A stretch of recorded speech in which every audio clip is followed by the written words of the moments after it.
Hi, I'm Tony Robbins, and welcome to another edition of PowerTalk, Achieving Your Ultimate Goal. So what is it? Have I gotten your curiosity? How could I possibly know what your ultimate goals are? How dare I even think this way? But you know what? I think I can really say what it is. You might tell me that my ultimate goal is to make a huge difference in the world. My ultimate goal is to raise my children to be strong individuals and make a difference in their lives and the people that they get to know and touch. You might say, no, my goal is to make $1 billion, $1 million, $100 million. No, my goal is just to be the best I am moment to moment. See, you might say my goal is to have a sailboat and go around the world. But the truth is, none of those are your ultimate goal. What are you doing it all for? Why are you working so hard to support your children and get them to be good people? Why are you really wanting to make a difference? Why do you want the sailboat? Why do you want the Jaguar or the Ferrari? Or why is it that you want to travel around the world? What's the sailboat for? What is all this stuff that's been driving you? What's really behind it all? And the answer, I believe, is there's only one goal you really have: to be happy. You really want, and you may word it differently than I'm using. You may not use the word happiness, but you want a consistent sense of pleasure within your being. And you know what? You deserve it. But there's a problem. The problem is that you and I have been conditioned. We've been conditioned in a variety of ways that keep us from really having the happiness that we pursue so heavily. It's right there within us right now. We don't have to do anything for it. And you and I know that intellectually, right? We go, yeah, I know I could be happy. So why aren't you? And you might say, well, I am happy. Are you happy all the time? I know I'm not, but I'm getting better because I'm beginning to learn how to take control of this thing between my ears. I'm learning how to direct and control my own mind. And the better I get at that, the happier I am. So I thought it might be nice in this month's conversation for you and I to really talk about what the heck is this thing called happiness? How do we get it? Or maybe better yet, how do we experience it more consistently? What prevents us and what can allow us to experience it more? You know, I was reading an article in Newsweek, and the cover article was about Prozac, Prozac. It's our nation's most prescribed antidepressant. It hit the market way back in December of 1987. According to the article, 15 million Americans are clinically depressed, which is a great way to give yourself a label to feel bad about even more on a consistent basis. All these people are taking this drug like it's coming out their ears, and they want it because it has less side effects than the other antidepressants. The other things that are supposed to keep us from feeling bad so we can eventually feel good and be happy. But there is a problem. There are side effects even to this new drug that's new and improved. The old antidepressants used to have really unpleasant side effects. You know, things like being deadly. If you took them and you ate pickles, you die. That's kind of a negative side effect. Not only that, created low blood pressure, created some heart disturbances, which could affect your happiness in the long term, or at least the people around you. Things like sluggishness, dizziness, blurred vision, constipation, and weight gain. And given the alternatives, I think some patients would opt for depression. You know, the bottom line is, I'm not going to do this, but they say, no, we've got a new solution to your happiness. Prozac. It's the solution. And we're going to go for it to the tune of $500 million this year. But unfortunately, it has side effects too, although we don't talk about that too much because we're all looking for the instant fix to happiness. Give me a chemical and everything will be great. But, you know, Prozac's got some problems. It gives you headaches. It makes you nauseated. It causes insomnia. It makes you jittery. And those are just the light ones. What are the bigger problems? Well, bigger problems are things like heart seizures. In fact, there was an article recently written by a research team from Harvard Medical School. It was headed up by Dr. Martin Teicher. Their research reported that in 3.5% of the patients who took Prozac, patients, by the way, who previously had not been manic, violent, or suicidal, that 3.5% of those people became intensely violent and had a suicidal preoccupation after only 2 to 7 weeks of using the drug. What's my point in this whole conversation? My point is we're a culture that's been conditioned to reach for an instant solution to receive happiness, to get away from the pain and get the pleasure. What is happiness? It's feeling good. And we've all learned different ways to do it. Some of us have learned that what we need to do is go to school for 14 years and then get out in the marketplace and be a doctor or be a lawyer so that we can begin to feel good about ourselves or so other people feel good about us. We've all been taught what has to happen first to be happy. But you know what? It's the emperor's new clothes. It's all a lie. Why do so many people drink alcohol to excess? Why do people smoke cigarettes? Why is cocaine the #1 selling retail product in North America with over $100 billion in sales? These are all devices that people have learned to use to try and change the way they feel, to try and make themselves feel good, to feel happy. But the problem is none of them work long term. Even the highest high that a person can get from cocaine only lasts a short period of time. And the contrast when a person crashes to their normal state is intense. That's where the addiction comes from. What we've got to learn to do is tap into the natural drug, if you will, because it's not a drug. It's the natural source that's within every one of us at every moment of our life. We've got to stop buying into this false idea that something on the outside will ever make us happy, whether it be accomplishment or cocaine. Neither one's going to do it. Not long term. Plus, you cannot imagine the difference of joy that's inside of you if you just allow yourself to feel it. You can be happy right now. And if you doubt it, think about something. Have you ever seen a newborn baby? What are newborn babies like? They're happy about everything, aren't they? They're happy about the sky. They're happy about a smile. They're happy when they pass gas. And the people around them are happy to go, isn't that cute? Look at this little baby. Oh, this is so cute. And we get happy about this stuff too. It's funny how human beings are. We think we're going to get the happiness on the outside. But where does it really come from? Yeah, you know, it's the inside. And nothing on the outside is ever going to give it long term. You say, yeah, but I made my $1 million and I felt happy. For how long? I did it too. It was kind of a neat feeling. But it wasn't what I thought it would be. And as soon as it was done, it was over. You know, you get a new relationship. You say, well, the relationship I'm in, that's not making me happy. I need a new relationship. And what happens? You're with this new person. Everything's great. You're so excited. You feel so close to them. You think about them constantly. You wake up thinking about them. You call them up in the middle of the night and say, gosh, you know, what are you thinking of me? And they say yes. And you feel so good. And how long does that last? Anywhere from 15 years to 15 minutes to 15 seconds. And then all of a sudden it changes slightly. Because all the things that you're looking for on the outside only provide temporary feelings of joy. But you know what's exciting? Inside of you at this moment as you listen to my voice, there's an unlimited sense of happiness and joy. It is your natural state. And it's the thing that you unleash, but you only unleash it when you meet the rules of your conditioning. What do I mean? Well, think about it. What does it take for you to be happy? What really does it take for you to feel totally joyous inside? Will you be drunk with joy? Not with alcohol, with joy. Well, you just felt incredible inside. What has to happen? What has to happen for you personally? Do you got to change the world? Do you got to just touch another person's life? Do you got to read a book? You got to watch a TV program? You got to listen to some music? Could you just feel it? See, when you listen to the music or you make a difference, in those moments, who creates that feeling inside of you? Isn't it really just you? That stuff's inside waiting to get out. But you have these rules about what has to happen. If X, Y, and Z occurs, then I can allow myself to feel good. What if you changed the rules and made happiness a natural way of living? See, one of my favorite places to go in the world is Fiji, the Fijian Islands. In fact, I own a resort there now. And I went there originally, to achieve, to succeed, to go with friends, to see a portion of the world, to be a world traveler, to go buy some property so I could be really intelligent and have a place in paradise. But something happened when I got there. I spent all this time to try and get to Fiji, to get to where I could be happy. And along the way, I was in terrible shape. And my wife and I stopped in Hawaii along the way to split the trip in half. And I'll never forget that day sitting on the beach in Hawaii in quote-unquote paradise with all this beauty around us.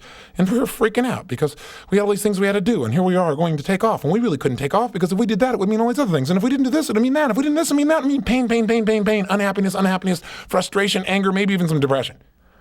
The point is, we finally made it to Fiji. We've traveled for 11 hours by flight. I'm totally fried. Now, we get into a car, and it's hot outside. Now, I don't like it when it's hot because, see, heat and humidity does not make me happy. So I was very angry that I could travel 11 hours, and I asked in advance. I asked the travel agent, I said, is it humid in Fiji? He said, no. I got there, and it was burning up at 6:30 in the morning. I was sweating. I was saturated. I was so angry. I wanted to get on the plane and leave. I was not a happy camper. So what do? Well, we drove for 2 hours to go to this hotel that the travel agent said is one of the 10 top hotels in the world. I was so excited. We pulled up about 8:30 a.m. One lone Fijian walked out front. The place was horrible. It was all beat up, and I'm not going to tell you the name because I don't want to tear down the hotel, but this is not the place to go to. All I can tell you is they put me in this little tiny room. I'm 6'7". My head is scraping on the ceiling. There's no telephone. There's no TV. There's no radio. I'm going, where is civilization? I can't be happy here. I thought, well, at least I'm going to get into the ocean. Because, see, I had this picture inside my head that if I could just go into this absolutely beautiful ocean and just enter into it, then I would be happy. And I went out there, and you couldn't get to the ocean until you put on your tennis shoes and walked half a mile out on coral so you could step over the edge. And then it began to rain. Now I was really unhappy. The bottom line is I got so angry, I got so frustrated, I felt like a nice little victim. And I thought, no, I can be happy. I can do something to change this. And so, sure enough, I made it to the one phone in the building. And I called some of the other islands. I said, what's your weather like? They said, it's sunny and beautiful. I said, where are you? They told me. I said, I'm coming there. I'll rent a plane. I'll do whatever it takes. I must go where I can be happy. Well, sure enough, what happens? He said, where are you? I told him. He said, well, the reason it's so hot there is because you're on the humid side of that one big island. That's the only place that's like that. I thought, how is it I managed to go to the only place that doesn't meet my needs? So sure enough, I get in a car. I jump in the plane. I fly to this island. We land on this island. I realize there's only one phone on this island as well. Freaks me out. How am I going to make my calls? How am I going to stay in touch? I get out on the beach. I'm sitting there on the beach. My wife and I, we're totally exhausted. We're emotionally drained because we worked so hard for so long to get to a point where we could be happy. We're sitting on the beach. We finally walk in the water. And you know what? The minute we got in the water, we were happy. It was amazing. It was crystal clear, and you could just look through it.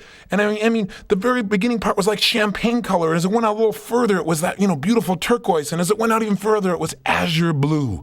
And I knew that now I could be happy because here we were, and the water was like, 89 degrees. It was magnificent. And we had such a great time. Now I got a question for you. Did we have to travel 11 hours, go to 3 or 4 hotels, rent little private planes so we could make it to a beach to feel happy? Yes, absolutely, because we were conditioned to feel that way. Did we really have to do it? No way. You know what Fiji has taught me, and the reason I go back there? To be happy, no. I go back there for one simple reason. Because while I was there, I had experiences that changed my life because they taught me where real happiness comes from. Because of all the places in the world I've had the good fortune to travel to, I would say as a generalization, the people of Fiji have been taught that happiness is a natural state of mind. See, I traveled and I got on a plane, and I wasn't satisfied, by the way, just to sit on the beach. Of course not. I must accomplish to be happy. I must achieve. I must do something. So sure enough, I rented this private little seaplane. And my wife and I took this and we landed in, island after island. There are 300 little islands in Fiji. It's really an amazing place. And we kept landing. We landed in the Blue Lagoon and walked out on these private islands, and we were absolutely in ecstasy. And eventually, though, we started staying in places, and we got a chance to know the Fijian people. And one day we decided to drive out 2.5 hours in this one island to see this piece of property that I was supposed to buy so I could be happy. And so sure enough, we drive out there and we jumped in this taxi cab, and this man took us down what he called the Hibiscus Highway, which was actually a dirt road. And as we drove down the Hibiscus Highway where bridges are basically 2 planks across the river, and sure enough, you're driving along and this guy's going 50 miles to 60 miles an hour, smacking coconuts flying everywhere, dust flying in the air, and we're trying to go out to find this property so that we can find something to buy so we can feel happy. And we get all the way out there and it's pouring rain, and it was terrible and I hated it. And instead of feeling bad, though, somehow I guess the Fijian people began to influence me, because no matter where we drove along this Hibiscus Highway, the Fijian men and women would jump up, shake their hands in the air and scream, "Bula, bula, bula," which means welcome, be happy, we love you. And they did it consistently, not because they were happy to see a tourist or because they were taught to, because that's just the way they live, because they believe happiness is the natural state. And we got out to the property, and it wasn't what we wanted, but you know what? I had so much fun in the process that I didn't have to get the goal anymore to feel good. That was a nice little lesson. That, yeah, I could pursue the goal, but I might enjoy the process along the way. Maybe I'll come up with a better goal. Who knows?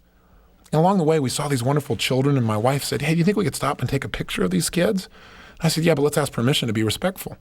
So sure enough, we pulled aside, and I went up to this group, and it was in this village. Now, bear in mind, here we are, 11,000 miles away from home, out in the middle of the Pacific Ocean, on this one island called Vanuatu, which is one of the northernmost islands in the entire group.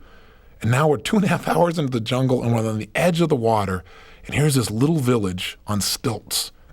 And I looked over and saw a group of big Fijian men, and one of them approached me, and I tried to communicate to them, and I said, "Hi, I was just wondering if we could take a photograph of your daughter." And this man said, "Hi, my name is Joe." In the middle of this village, in the middle of nowhere, he said, "Certainly you could take a picture. Would you like to come in and join us for some grog?" And I don't drink anything, alcohol or anything else, but I thought, what the heck? Let's go check this out. So here I am on this village, and he then told me that my wife had to stay outside. If you listen to the relationship section of this PowerTalk, you can imagine the kind of impact that had. But my wife went over, and she had a chance to visit with the women of that culture, and there are different rules about their conditioning. So I went in this little room, and I'm in this room, and there's about 35 Fijian men. And as I entered, all I could see was those big smiles because it was dark. The sun was just going down.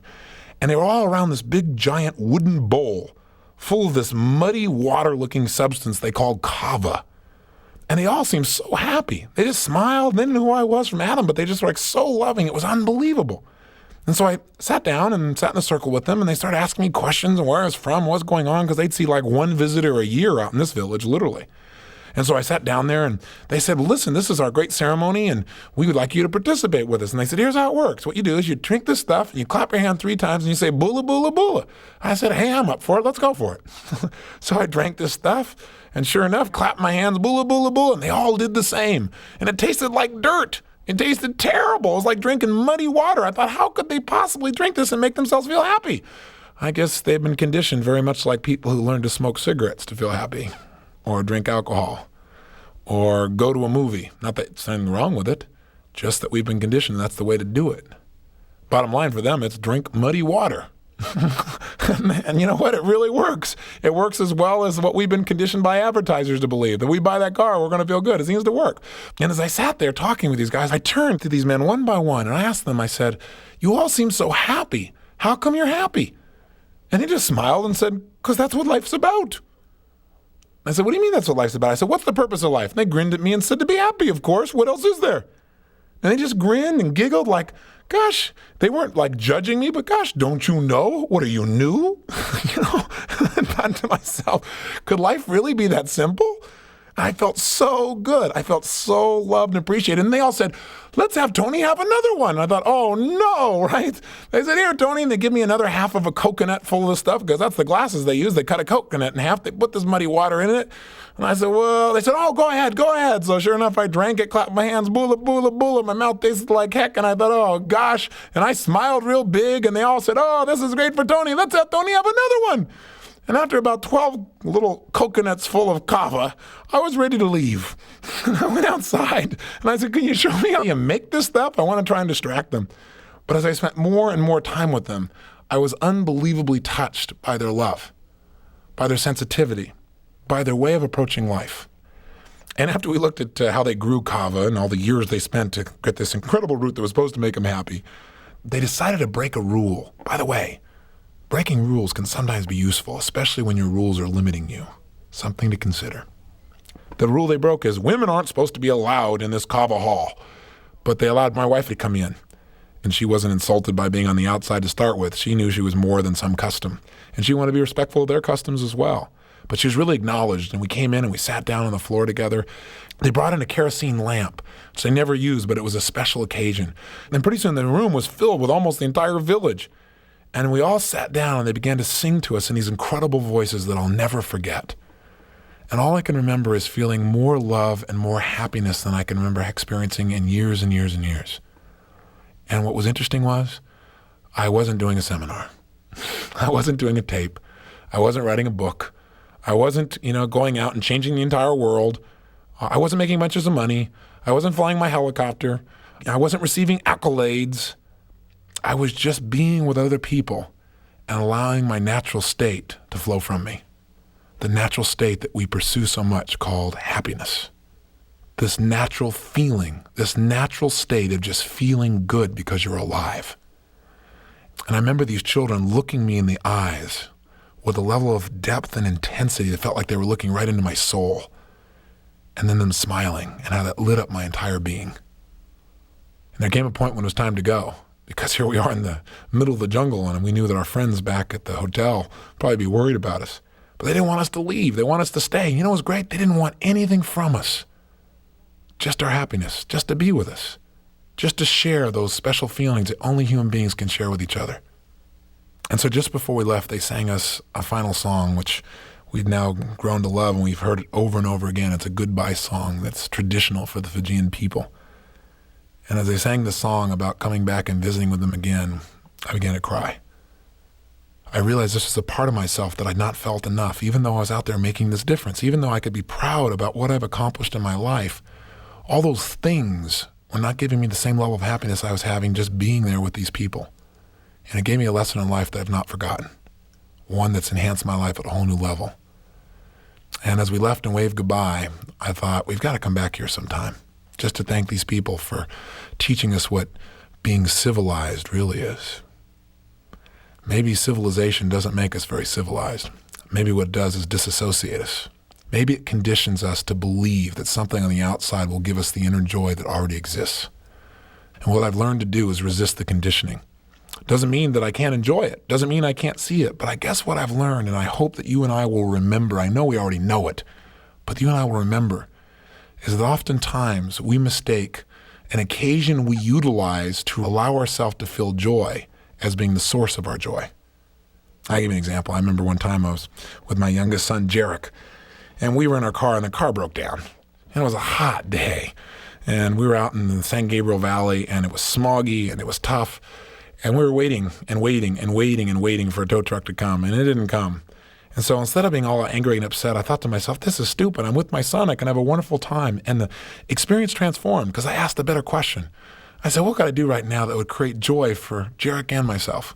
And I began to focus on different things we could talk about, and it turned into this special moment that I won't forget for many, many years. And we had this incredible bond and love right there, just in that moment, sitting in this hot car on this smoggy day, waiting for things to happen. And I could have focused on where we're waiting for it to happen and been upset, but instead I focused on what can we do right now to create more joy? And you know what? We get whatever we focus on. That's how powerful the human brain is. And what's interesting, though, is how my son interpreted it. I remember about a couple months later, we were talking about something else, and all of a sudden I knew he wanted some attention. He said, Dad, could we go sit in the car out in the sun? And I thought, isn't that interesting? See, it's okay for us to say, well, a little kid doesn't know better, so they link up that the car is the source of that connection and happiness. But don't you and I do the same thing as adults? Don't we start thinking it's the education or the PhD or the car or the home or the income or the level of success in business or the quality of the article we write or whatever the case may be? Haven't we been seduced, at times at least? Maybe it's time we realize that it is the emperor's new clothes and that what we're doing is we're trying to cover up what's natural. That really our happiness is always there inside of us. And there's more of it there than you can ever get from something from the outside. So the question of this tape is, how do we achieve that ultimate goal? And by the way, you may be saying, well, this sounds really nice. You've been really nice and sensitive, and I like these kinds of feelings, but how is this going to help me in my job? How's this going to help me in my life? I mean, what are you saying? I should just go bliss out in Fiji? Is that what you're saying to me? No, all I'm talking about is balance. Life is a balance. I'm talking about having that balance. And I'll tell you, one of the most powerful changes that shifted my life, it's just an idea. But it's an idea that if you were to apply it, as simple as it is, if you were to actually live it, it could instantly change the quality of your life. And that idea is simply this. All of my life, I was conditioned to believe that if I achieved enough, if I helped enough people, if I did enough things, that I would be happy. So I was working very hard so I could achieve, so I could eventually be happy. And one day, I got this new concept in my head. What if I happily achieved? What if my goal was not to achieve, but my goal was to be happy? And that while I was happy, I was going to do things that contributed and made a difference, which will be great references for the power that I had when I unleashed and experienced the ultimate human emotion. I got to tell you what, the idea of putting happiness as higher on my list of values than achievement was a little scary for me at first. Because I thought, boy, if I feel happy, then I won't be driven to achieve. Maybe I won't want to work as hard. Maybe I won't help as many people. Maybe all these things that I identify with my life, maybe I won't have that same level of motivation. Maybe I got to keep achieving because that makes me, a person who contributes. And then eventually I can be happy. I don't want to take that away because I'll lose my drive. I was wrong. I was scared, but I was wrong. What happened was when I finally decided I was going to be happy along the way, that life was not an outcome, that it was a process, that I would achieve things and say, is this all there is? Unless along the way I enjoyed the process, that I was going to spend more of my time in life in the process than I was achieving. And if I wanted to be happy more of the time, I got to get committed to that idea. The minute I started living that way, my life changed and I went to a whole nother level. I thought I was successful before. I thought, boy, look, I got my act together. All I can tell you is I got a new level of depth. So how do we create this real balance? How can we take what we've talked about thus far in this tape and make it practical so you can really use it, so you can really experience more of this big promise I've been telling you about, of that joy inside of you that you know is there? Well, let me give you 8 points.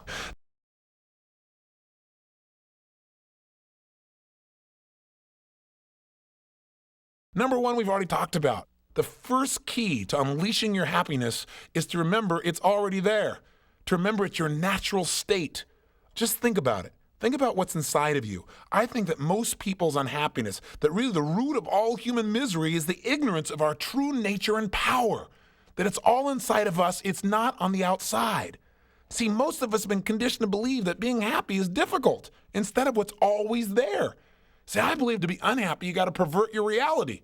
Now, I've managed to pull this off in my own life and many times, as I'm sure you have, but the reality of our existence is joy. In order to be unhappy, you got to develop false beliefs about what life is. You got to begin to believe that all these things have to occur for you to feel appreciative for this thing called life. In fact, we've developed all these rules about all these different things that specifically have to occur at specific times in specific ways before we get to have those great feelings that we want inside. We begin to think that events are the source of our happiness, or that another person is the source of our happiness, or our kids are the source of our happiness, or our career is the source of our happiness. We start thinking we need another person to think that we can feel love inside of us, that it's coming from him or her. That's their enchanting words or those beloved whispers in our ears. That's what makes us feel really good. That's what makes us feel loved. That's what makes us feel happy. But we seldom stop to really consider, what are those feelings of love or security or peace? Where are they coming from? When we feel them in that moment, where are they coming from? Are they like sneaking out of that person's lips or mouth and into our ear and into our body, make us feel good? Of course not. We're unleashing those within ourselves in that moment. But you know what happens is, we have a situation like this where we feel good for a moment because of something on the outside. We've met one of our rules, and we think that that's real happiness, when we've really got an infinite reservoir of joy that's deep inside of us that goes beyond anything you've ever felt before. And when something outside of us triggers it, it's usually like a little tiny trickle of joy that flows out. And what do we think? We go, boy, I'm so lucky that I have that person in my life, which you probably are, but that's not the source of your happiness. Because if that's the source of your happiness, what if that person never goes away? A little scary, huh? Or what if they pass away? Or what if something separates you at some time? You see, the fear that most people have in their lives of not being happy is because they think it's coming from the outside. They experience the object of their senses, and when they taste it, they think, boy, that's joy is coming from that object, from that person, from that event. But in fact, we're only tasting our own inner feelings that are existing continuously. They're constant. And all that sweetness and all that love that you want so bad is flowing through your veins in your heart right now. There's a sea of real power inside of you. Everyone has this place inside of them, and all we've got to do is tap into it, touch it. But you can't do that as long as you believe happiness is on the outside. As long as you believe happiness is a reward. Happiness is not a reward. The reward is life itself. Now, I'm not saying that you shouldn't go out and strive to achieve or contribute or to make a difference, or do something for society, or make money, or go do things that make you have fun and play. I'm just saying, don't hold yourself hostage by the false belief that anything outside you will give you the real joy. And instead, develop an insatiable curiosity for digging deeper inside yourself. And when you feel good, saying, where'd that come from? Where can I get more of that? Instead of the outside, how could I let myself feel that way even more? Happiness is nothing but a state. Feeling good is a state of mind and emotion. And you can have it at any moment simply by claiming it. How do you claim it? Two ways. One, change the way you're using your body. If you're not feeling happy right now, I guarantee you may be doing several things. One is you may not be breathing. Now you say, what are you talking about? I'm breathing. Sure you are. But are there times when like you're frustrated or you're angry or you're concerned? Does your breathing pattern change? I can guarantee it does. What about your facial expressions? See, if you change your facial expressions, you immediately change how you feel. Try this right now. No one's around. They're not noticing. Put a big, stupid, silly grin on your face. Oh, come on. Nobody's going to notice. If you're in your car, turn to some other person who's in the traffic and grin at them with that big, huge grin and watch what happens. They'll think you're on drugs. It's okay. Just go ahead and do it. Try it. Do it right now. Come on. Smile real big. And while you're doing this big smile on your face, thinking this is stupid and crazy, notice how you feel. See, you have 80 different muscles in your face. If you change the way you use them, you can make yourself feel happy. And I bet you already know the ways to do it. In fact, if I asked you to get depressed, you could pull that off, couldn't you? The point is simple. You can change the way you use your body and change your level of happiness. What else can you do? Well, let's go to step 2 of these 8 or however many points I decide to make out of these. Number 2 is really simply this. Change your focus and you change your level of happiness. Remember, it's not only your physical body and your beliefs that determine how happy you are, but what are you focusing on? See, right now you could get totally depressed. How would you do it? Well, you could use your body in ways that make you feel depressed, but also you could do it just by focusing on things that don't make it feel good. You could feel sad or you could feel angry. Couldn't you think of people that have wronged you in your past? Focus on that enough that you really began to feel it again and feel real angry all over again, even though they're not here. If you really wanted it, couldn't you do that? Couldn't you feel really sad remembering things you missed out on? All you'd have to do is focus on them. What about joy? What about pleasure? What about ecstasy? Can you remember a time in your life when you were feeling feelings and emotions of absolute ecstasy? How good that really felt? Whatever it was. Could you go back to that time and remember it? Actually re-experience the feelings? Begin to breathe and feel the same way until you felt so good inside. Can you remember times when you felt totally loved? See, when I started talking to you about Fiji, guess what happened to me? I started feeling it all over again. I could have just been there. I was there, even as I shared it with you. If you're unhappy right now, it's because you're not controlling the focus of your mind. You're focusing on something that makes you feel lousy. See, it all depends on what you focus on. That's what's going to determine how you feel, nothing more. Remember, nothing in life has any meaning except the meaning that you give it. And the meaning you give things is usually based on what you choose to focus on. So control your focus.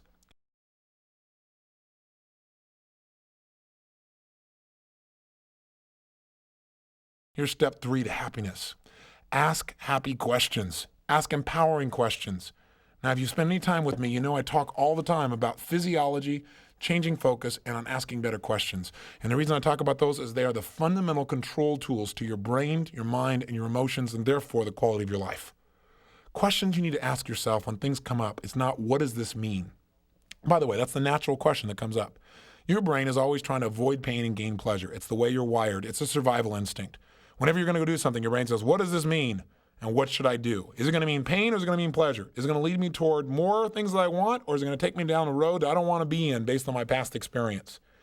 And the bottom line is, in pursuit of what does this mean, we get to points where we're not sure what things are going to mean. So let's say you want to make an investment. Should I invest in the stock or not? Well, the brain's asking, what is it going to mean? If I invest in the stock, is it going to mean pleasure, i.e. profit, and I'm going to feel good and have more money and things will be nice? Or is it going to mean pain? I'm going to lose what I've got here, or it's not going to grow at all. But see, the problem is, if you ask, what is this going to mean? It's very difficult to be certain, absolutely certain, which one it's going to lead to. And that's where people drive themselves a bit crazy. I'll give you an even more challenging situation. Sometimes you try and do everything right and things turn up wrong, and then you try and figure out why they turned up wrong. Why is it you gave your all and it still didn't work, or somebody didn't acknowledge it, or it didn't get supported, or there's an idea that's so useful but no one will listen to you right now, or you worked all night on a project and then your dog ate it the next morning?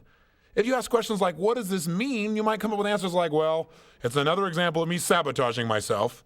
Maybe you're not sabotaging yourself. That makes you just feel bad about yourself. Maybe you just weren't smart. Maybe you let the dog eat your thing because you didn't put it on a higher shelf. Maybe you were just stupid. Maybe you weren't sabotaging. Look at it that way. See, we got to be careful about the meaning we give things by asking the question, what does this mean? A better question for us to ask in those times is, how can I use this? See, if you ask, how can I use this? It's different than what does this mean? You may never know what it means. Hey, I have a friend whose entire body got burned off in a car accident, and then he survived that, only to go through another wonderful experience where he was in an airplane crash and he's paralyzed from the waist down for life. I have another friend that got to live 7.5 years in a POW camp in Vietnam. If they kept asking, what does this mean? They'd drive themselves crazy. Like, why is this happening to me? That's not going to help you.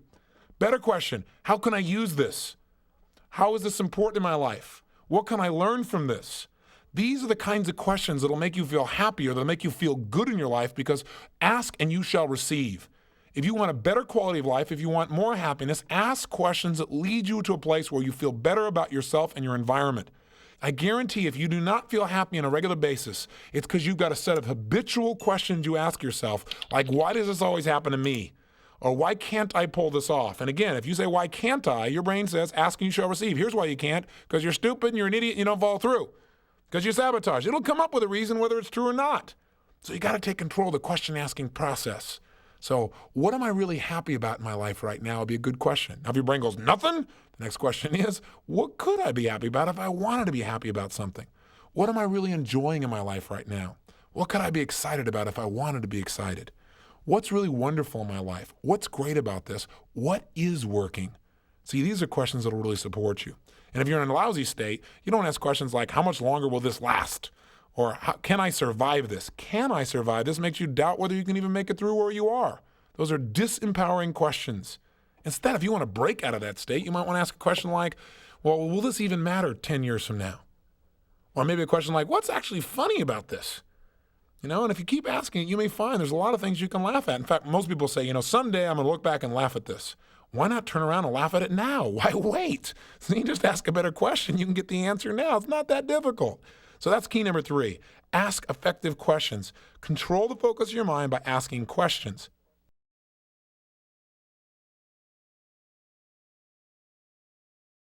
The 4th key to experience consistent happiness, and boy, I'll tell you one, this is a big one. Learn to be a perceiver instead of a judger. What do I mean by that? Well, there's a problem with judging too quickly.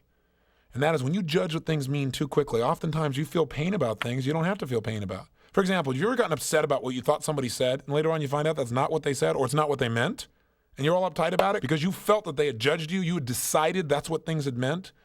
Later on you found out something differently. Or maybe you had an experience like I've had. I felt like somebody was giving me the runaround one day, and everything I tried to accomplish, they seemed to get in my way of accomplishing it. I felt like they were trying to manipulate me. And I was starting to get kind of angry, quite honestly, inside, because like, man, I had judged these people are just trying to manipulate me. And sure enough, they got me to this place, and we locked in this building, and we turned on the lights, and it was a surprise birthday party. I had judged instead of allowing myself to perceive and wait and see, what does this really mean? Sometimes it's useful to reserve judgment till you know more, till you've been exposed to more. You and I empower our lives whenever we allow ourselves to have a new level of choice as to what things mean. I'll give you an example. Have you had a day in your life that you would look back on and would say, gosh, it was one of the worst days of my life. It was so frustrating, so angry. I was so hurt by that person. Don't we all have some place in our life that if I said, what was the ultimate, most painful experience of your life, you could remember it and go back to it if you really needed to? The question I'd have for you is, if you remembered a time like that, would it be fair to say that as you look back on it now, that the meaning is different than it was back then? That as you look back on it now, you may see, gosh, it was painful, but that pain kind of shaped a part of my life and has made me more sensitive to other people. Maybe you were abused as a child, and that sensitivity now makes you care more deeply for other people. It would make sure that you would never behave the way you were treated, as an example. Or maybe what happened is you had a painful experience in your life at the end. You thought, man, that's the end. But as you look back on it now, it was really the beginning. That the reality is, if you look back on it now, it was so painful, it changed the direction of your life, and it's brought you to the place you are today. My point is, in your life, you're going to have good days and you're going to have bad days. But one thing is for absolutely certain. At the end of the day, you're not going to know which one they really are. Because some days you thought were your worst are going to turn out to be your best. So when you start judging as things being good or bad, soft or hard, the right or the wrong way to do something, maybe there isn't a right or a wrong way 100%. I'm not saying there aren't any rules. I'm just saying maybe we need to soften our view of life a little bit and give ourselves more space to learn and grow. That as we learn more about things, our view may change. But once we lock out that this is it, we stop our growth. See, knowledge is not power. Many times knowledge closes the door. It's like when you're a child, it's like the door is open all the way up. You want to take everything in. But see, as you learn more and more, you begin to close the door more and more and more and more because you become more and more certain that you got the whole thing figured out. See, the thing we've got to discipline ourselves on is saying, hey, this feels right to me. I think I got it handled, and I'm open to learning more. It seems like this is true, but I always want to know that the meaning may change as I learn more about this person or this situation. Once we start judging a person as being wrong or right, or a situation as being wrong or right, we start to shut that door and we take away our choice and we take away some of our happiness. We distance ourselves from people, events, opportunities, and certain emotions. We don't want to do that. We don't want to rob ourselves of that. Now, by the way, I'm not suggesting you never judge what things mean. You got to decide, what's this going to mean to me in terms of pain or pleasure in your life? Is this going to move me closer to my goals or further away? I understand that, but let's not be so rigid and so absolute in our approach that we close the door. People start judging what things are going to mean in advance and make themselves feel terrible in advance about things. The most classic stories, the salesman who whips himself into a frenzy because they think they're going to call on somebody, and they start anticipating all the ways this may not work out. And they sit there and they think about the person rejecting them and not supporting them or calling them names. And you know what? They start making it real inside their head. They start judging that the meaning of this interaction is going to be pain, and they have no evidence to back it up except the pictures they've been making inside their brain. And sure enough, the guy gets so worked up that by the time he knocks on the door and the guy opens the door, he reaches out and punches the person right in the face and says, if that's how you feel about it, I don't even want to talk to you. I'm sure you heard some version of that story, but that's a classic example of judging things in advance. Maybe we need to stay a little more open than that in our approach to doing things. Just remember this. If you feel bad about something, it's because you've created a meaning out of this that does not support you. Come up with a better meaning. Maybe the person isn't rejecting you. Maybe they're busy. Maybe they're not rejecting you. Maybe they're having a tough time with their spouse. Maybe what's happening is they're caught up in something else. Maybe right now they're physically ill. See, you got to make sure that there are other meanings. And here's the question to ask yourself to release yourself from judgment. The question's simple. The question is there any other possible meaning that this could have? Or another question might be, what would be a better way of looking at this that would empower me and others?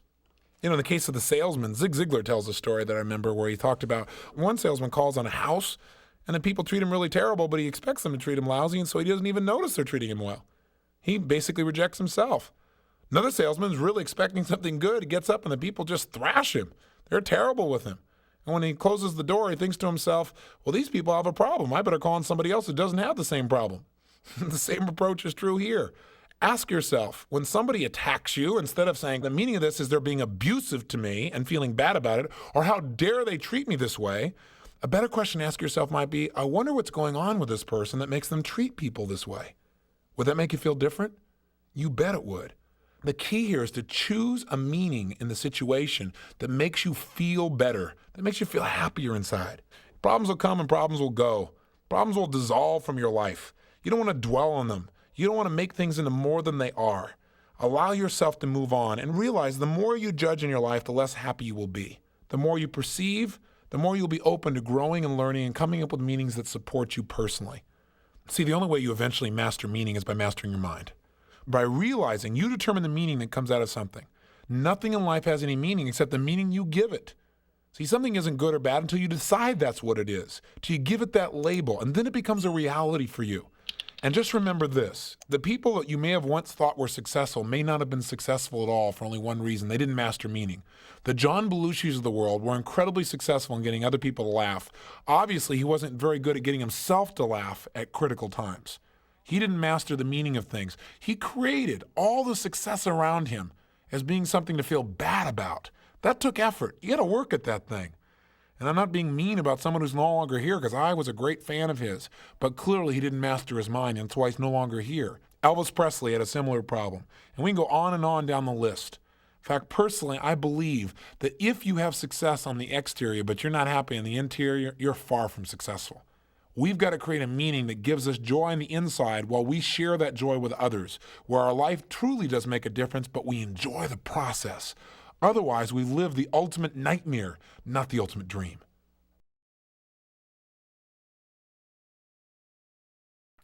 Principle number 5 to having consistent happiness is learning a little bit of how to use your brain instead of having it use you.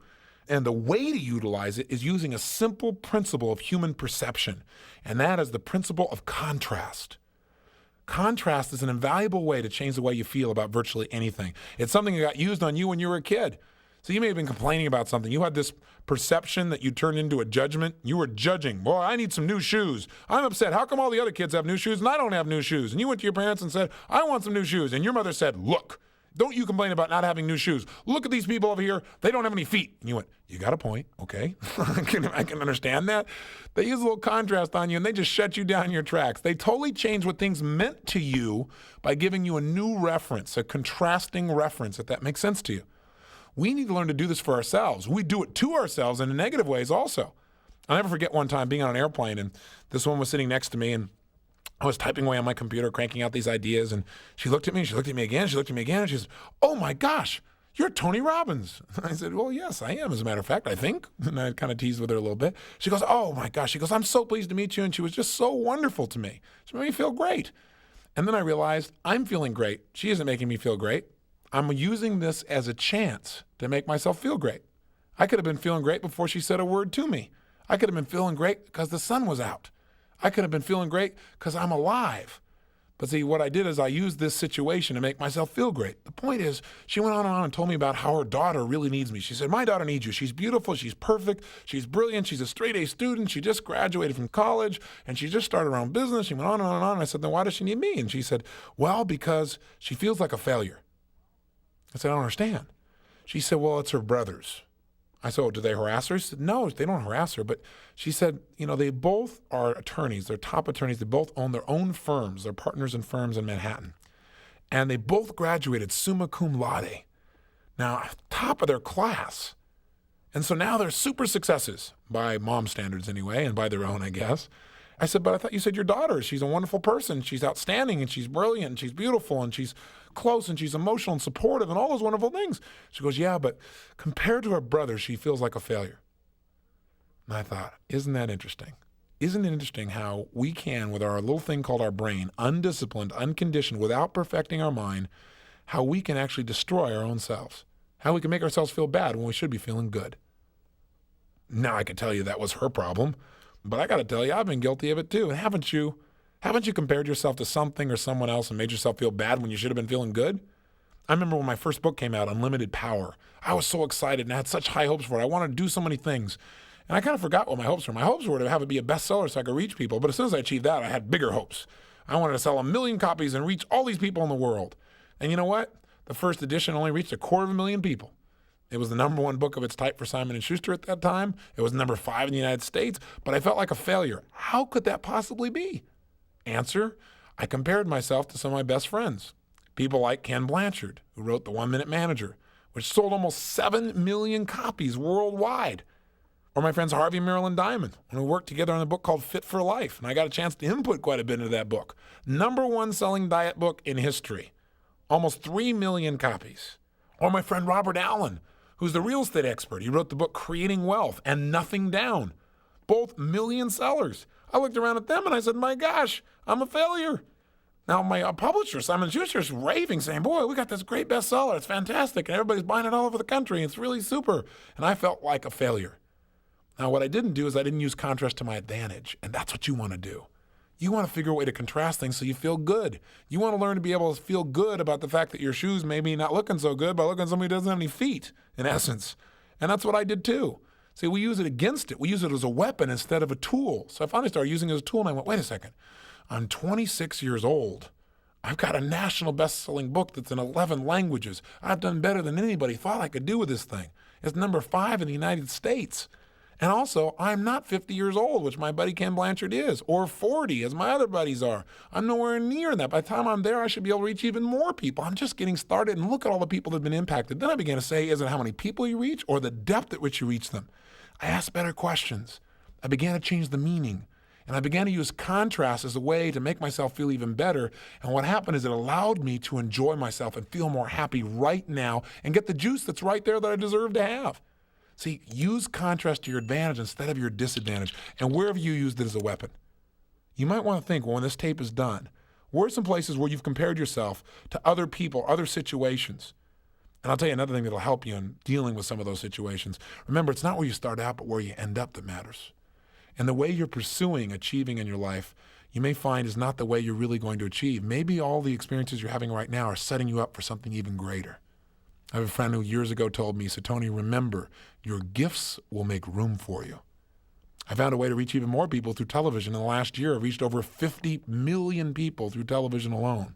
So what I found was God's delays are not God's denials. Something useful to remember. The bottom line is what looks like a problem may be an opportunity, but you got to use contrast to your advantage.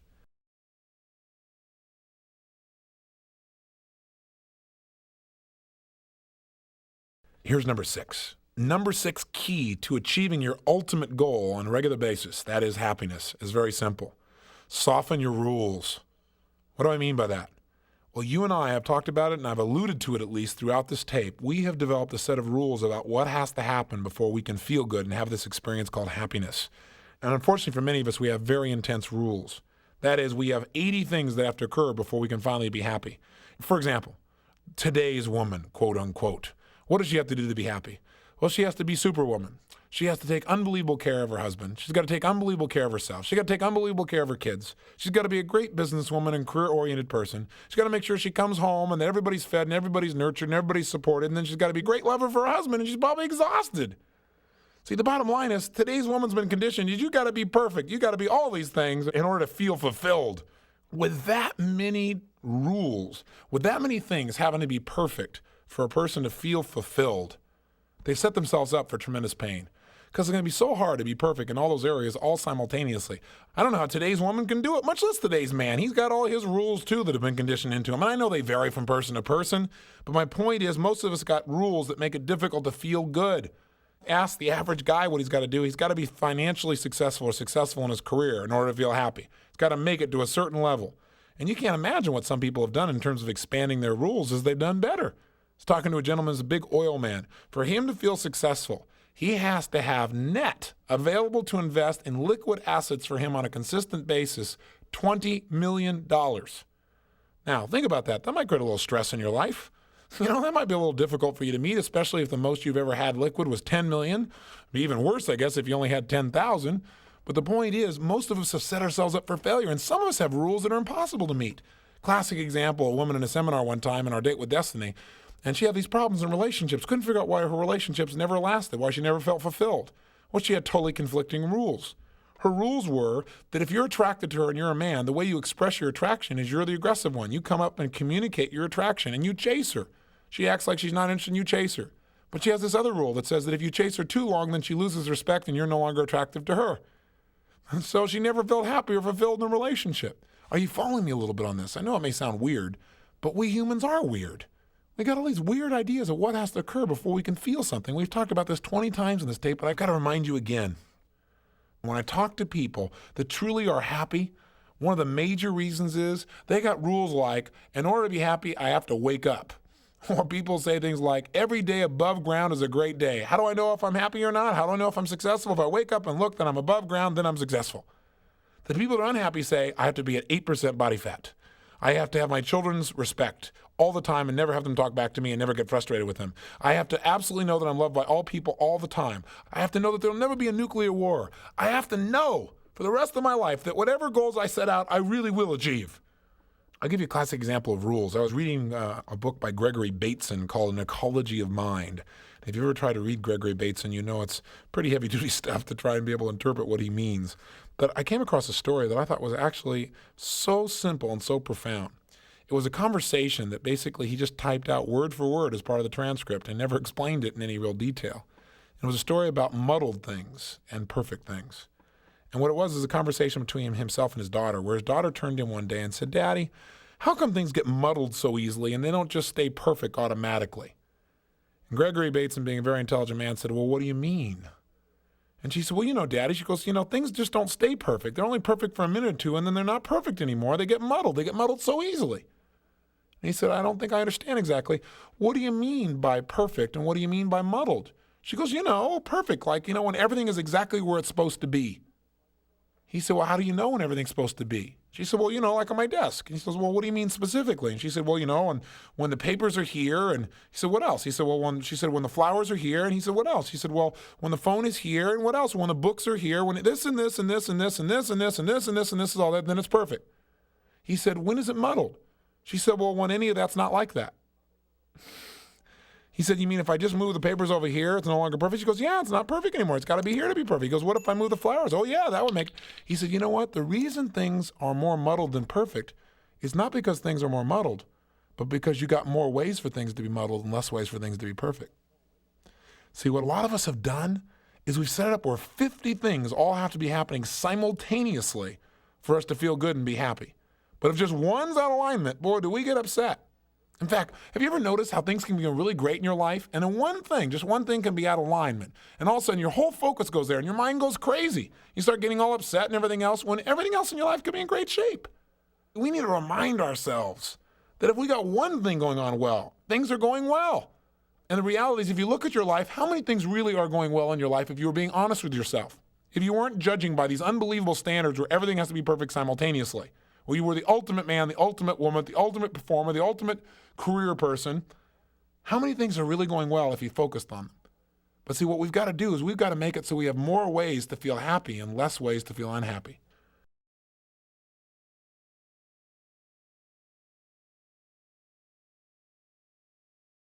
Point number 7. If you really want to be happy, use happy words to describe the way you're feeling on a consistent basis. Develop a habitual vocabulary that is filled with words that create pleasurable emotion within you. We have a lot more words that describe negative emotions than we do positive, and so we tend to use them more often sometimes. Anytime you're unhappy, I guarantee you, you're putting a word on your experience, a word that creates a judgment about it that is negative, that creates a negative emotion or feeling.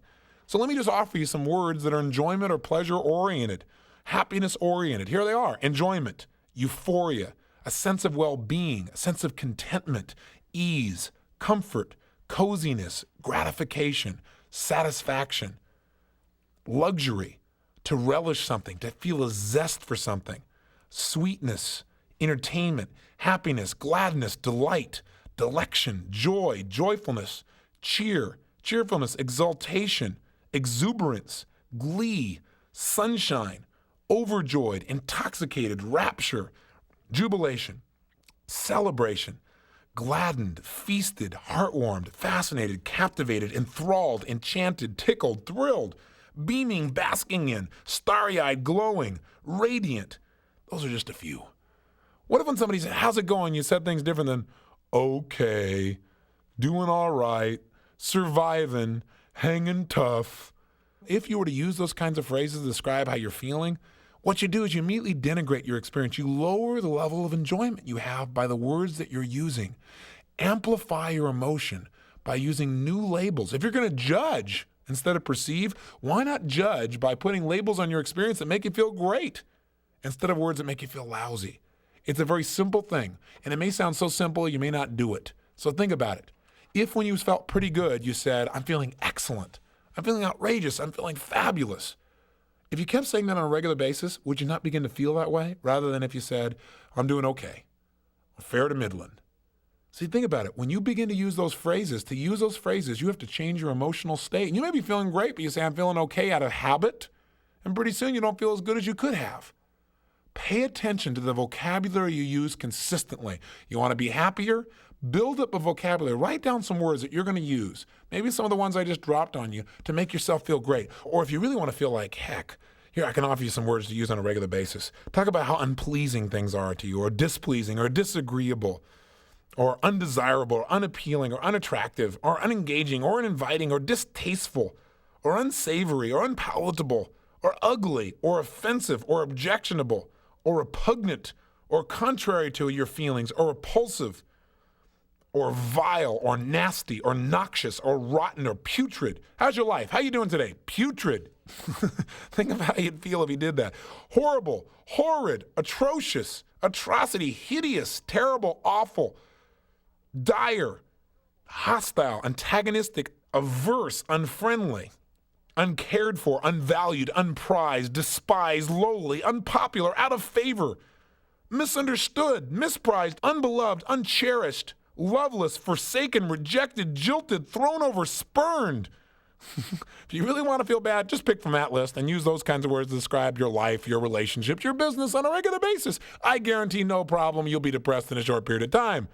See, if you want to change your life, change your habitual vocabulary. Do it now. Simple step. Write down a couple of words you use on a regular basis to describe how you're feeling that make you feel even worse than you really were feeling. And then decide you're not going to use the words to describe yourself or how you're feeling for the next 30 days till you and I get together again. Sound like a deal? Just try it and see what happens. And in their place, write down the words that you want to use on a regular basis to describe how you're feeling, how you're doing in your life. And make sure they're words that amplify the positive emotion. That's point 7.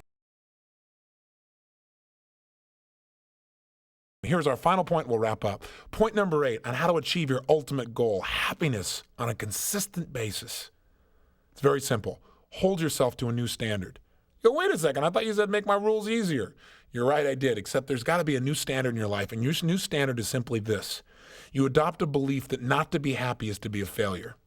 And for those of you who are motivated to succeed, this ought to really do it to you. What I mean is most people do not make happiness a big enough priority. If you decide right now that being happy is the only real success, then I suggest that you'll achieve it, because we always get what we focus on, as we talked about earlier. We've got to make sure, though, that we must be happy, not that we should be happy, not that we could be happy, that it's really a must. That's something that must happen, that you must do it. Not the outside environment, not your brother, your sister, your friends, your neighbors, your boss, but you, and that you can do it. If you really adopt that core belief and you measure on a regular basis saying, hey, I got to be happy. That's the way I got to live. Otherwise, I'm being abusive to life. Otherwise, I'm giving a slap in the face to my Creator. What if you really looked at life that way? That not to enjoy the gifts that have been given you would be the ultimate blasphemy. One of the great teachers in my life is a man named Grandmaster Jun Rhee. He's the Grandmaster of Taekwondo and really the father of U.S. Taekwondo. He trains about 125 congressmen and congresswomen. He trained Bruce Lee in all of his kicks. And I've had the privilege of being his student and developed my black belt in Taekwondo and working with him.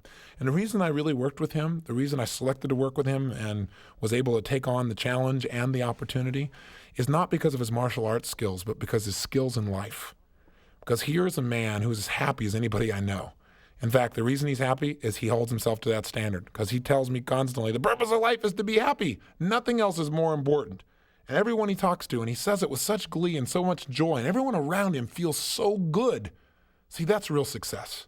You know you're successful when you feel so good inside that it comes out of you and reaches out and touches everyone else around you. I have to acknowledge Master Ree because a good deal of the standards I developed around happiness, I think I developed by my association with him. And I share the story both to acknowledge him and also to reinforce you that if you really want to be happy and you want to hold yourself to a higher standard, get around people that are happy. Get around people that make that a priority. And there are plenty of those people out there. So I suggest one of the ways to hold yourself to a standard is get around other people that hold you to that standard too, because it's easy to get off track, isn't it? It's easy to get caught up. It's easy to fall into the trap that most of our society does based on our conditioning. But if you're around people that hold you to the standard and say, come on now, you told me you want to commit to staying happy. How do we make this into something better? How do we make use of this? How do we turn this around? How do we turn this into an advantage? What can we learn from this until you at least feel good and we amplify that to happiness? That's part of the process of lifelong success. And that's what this Power Talk is about. Not just feeling good once in a while, but being able to do it consistently. And in holding yourself to the standard, it doesn't mean you never are unhappy. Because sadness, frustration, anger, and hurt, all those things that sound so terrible, they have their place too. And I want to acknowledge that. Because some of the greatest progress people make comes out of their pain. But see, most of us don't have to work on pain. Our conditioning takes us there easily. All I've tried to do in this tape is get you to think at a new level. Get you to focus on the possibility of swinging the pendulum where you spend a lot more time in the happiness mode and a lot less in the pain mode. And certainly you deserve that. You know what else is exciting about knowing that you can be happy at any moment? It also relieves you the burden of trying to make everybody else happy. Now, I know you still do it because you care about people. I do too. But the reality is when you realize that you don't have to do anything for yourself to be happy in a moment, then you also begin to realize other people don't have to do anything either. They can be happy right now. You can stop trying to make everyone happy, which probably drives you crazy because you can never do it successfully. You might for the moment get someone to be happy. The only way they're going to be happy long term is when they claim their real power and when they stop buying into the lie that something outside them controls them. When they realize that the only reason they don't have the joy that they want is they've not claimed it. Everything we've talked about here to create happiness for yourself applies to others. If you really want to assist someone, educate someone to the reality of the joy that resides within them. Get them by asking them questions to note when they're feeling good that they're the one creating the feeling. So if they're creating it now, right now when things are working, couldn't they create that feeling when things aren't working so well, when they aren't meeting their goal in the moment? When you educate someone as to their real power, and when I say educate, I mean get them to experience it and know that they're in charge. You haven't just given them happiness for a moment. You've given them the ability to do what they do naturally. You've given them the ability to have this joy all the time. And that may be the ultimate gift. So don't work on making others happy. Educate them, share with them, give them an opportunity to remember who they really are. And maybe in sharing that with others, you'll remember it even more yourself. Remember, we all teach what we most need to learn. So share the lesson and watch your own life expand as a result. See, personally, I believe we've all been given a priceless gift. And the only way to be unhappy is to forget the joy that's around us all the time. What if your new standards were that you weren't successful no matter how well you did in business, no matter how many people you impacted, no matter how well your kids turned out, if you didn't enjoy the process? See, because I got to tell you, I don't care how successful somebody looks on the outside.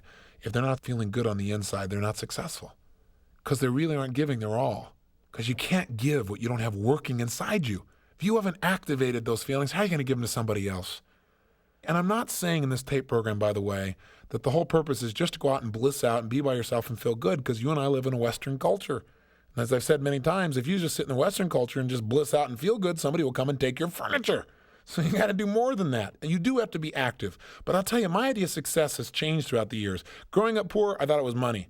Then I realized it certainly isn't money. It's contributing to other people.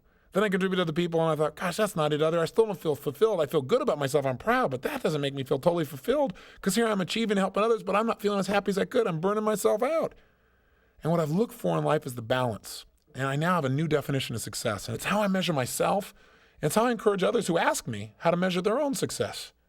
And the measure I have is a two-step process. Number one, how happy are you? And the bottom line is, if you're not happy with how happy you are, you can change that.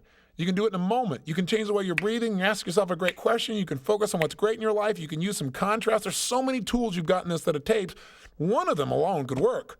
You don't have to use them all. You don't have to go through 8 steps to make it work. I said, but number 2 is, how happy are the people who are around you? See, because there was a time in my life when I had a standard only for my own happiness. And so I was happy, but nobody else knew it. They weren't happy being around me. So I made the distinction that I don't want to just be happy. I want to be cheerful.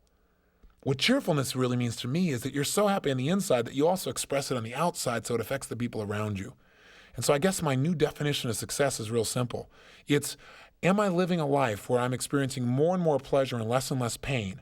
And in the process of living it, is the way I'm living it creating more and more pleasure for others and less pain for them? If I'm feeling better and better all the time, and I can get other people around me to feel better and better, if I can feel less pain, they can feel less pain, if we can continue to expand in that direction, I think there's a reason why our brain wants to move towards pleasure. It's because it leads us to a place where we're really connected with our Creator. That may sound weird to you, but I think there's a reason why human beings are wired the way they're wired. And I think the easiest way to get to your Creator, the easiest way to have that joy is to know that those feelings are available now, and to hold yourself to a standard where you cause yourself to feel them on a regular basis, not because you have to, but because you deserve to. But you got to hold the standard. So in summary, what have we said? Well, we've said a lot of things in this tape, but I guess the most important thing we've said is whether you're happy or not is not a question of whether the happiness is there. It's there inside of you at levels of intensity and of depths you've never dreamed of. But you got to open the spout. You got to let what's in you out. And you got to realize that you're really the source. You got to remember there's nothing outside of you that's going to create it for you. And that the only way to really have this ongoing happiness is to change your focus, to change some of your core beliefs, to realize you don't have to do anything to be happy. You don't have to be responsible to something to be happy. You don't have to achieve to be happy that you can happily achieve. You don't have to choose between the two. You don't have to give up being an achiever and a doer and a person that makes things happen and just be somebody who just blisses out. You can bliss out while you work. What a concept. You can feel so good while you make that difference with your children. You can feel so good while you build your empire that you don't have to wait to feel good. And then if you feel good along the way, you're liable to build the empire bigger. You're liable to have a better impact on your kids and maybe a better role model for them as well. Maybe the whole message of this whole tape is just to remind you that the only way you achieve your ultimate goal of happiness is by perfecting your mind, by taking control, by mastering it. And by the way, Dr. Barbara DeAngelis is the person I'm interviewing in the next tape. And you're going to love Barbara. She and I have become great friends. And since doing that interview, we've had a lot of great conversations together. And I just got to tell you, you're going to have a lot of fun with her and I on the next tape. And what you're going to hear is that she has great answers for you on how to make your relationships better. And the reason is she's asked a lot of great questions. And by the way, the reason she asked a lot of great questions about how to make relationships better is because she had a lot of lousy ones. And she'll tell you that too. So the bottom line is we have answers if we concentrate our power. If you want to make your relationship better, I guarantee you can do it if you use this principle, concentration of power, which means every day ask yourself questions. How can I make my relationship better?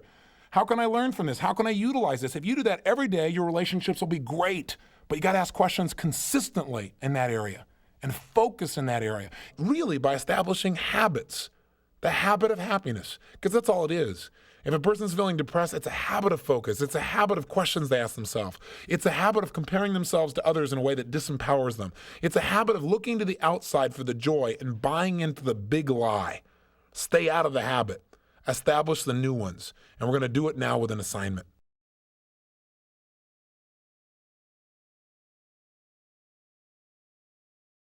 The assignment is simply this. Right now, when this tape ends, I want you to do what we talked about earlier. I want you to answer the question, what has to happen for you to be happy? And write it in your journal. I hope you're keeping a journal. Write down on a piece of paper at the very minimum. And write down your old answer. Before you listen to this tape, what would you say has to happen for you to really feel happy? Get married, find the ultimate person to have a relationship with, weigh 10 pounds less than you do now, make $100,000 a year, whatever things you've had inside your head, write them all down. Just get them outside your head and look at them.